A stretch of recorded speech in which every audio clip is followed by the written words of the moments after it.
మంత్రి జవహర్ గారు అంట ఆయన నన్ను తిడతా ఉన్నారు. ఈ మధ్యన తెలుగుదేశం మంత్రులకు చెప్తా ఉన్నాను. మొన్న ఈ మధ్యన దెందులూరు పోయినప్పుడు తెలుగుదేశం మంత్రి, తెలుగుదేశం విప్ అంట ఆయన, ఆడపడుచులను కొడతారు, మహిళల్ని కొడతారు, పోలీస్ కానిస్టేబుల్స్ ని కొడతారు, ఎస్ఐల్ని కొడతారు, ముసలి ముత్తగా 85 ఏళ్ల పెద్దావిని కూడా కొడతారు. అలాంటి వ్యక్తులు ఇంకొకరిని ఇంకా కులాల పేరు పెట్టి దూషిస్తారు, ఎస్సీ కులాల పేరు పెట్టి దూషిస్తారు. అన్ని కులాల పేరు పెట్టి దూషిస్తే మాట్లాడటానికి ఒక్కళ్ళు లేరు. ఈ రోజు నన్ను తిట్టే జవహర్ గారికి ఆయన ఆ వ్యక్తి కనిపించట్లేదా? ఎస్సీ కులాల పేరు మీద తిట్టి కులం పేరు మీద తిడుతుంటే మీకు పౌరుషం రాదా?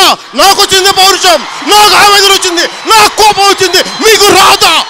ఎందుకు రాదు? మీకు ఊడిగం చేస్తున్నారా? వారికి ఓటమి వస్తుందో గెలుపు వస్తుందో ఎవడికి ఎరుక? పోరాటం చేయడమే నాకు ఎరుక, ఇంకేమి తెలియదు నాకు. కాన్ శ్రీరామ్ గారు ఆశీస్సులు అంటారు, అంబేద్కర్ ఆశయాలు అంటారు. మరి ఒకవైపు ఒక ఎమ్మెల్యే, టీడీపీ ఎమ్మెల్యే ఎస్సీ కులాలను దారుణంగా తిడుతున్న మీ ఎవరికి మీకు బాధ కలగదా? మీకు ఆవేదన కలగదా?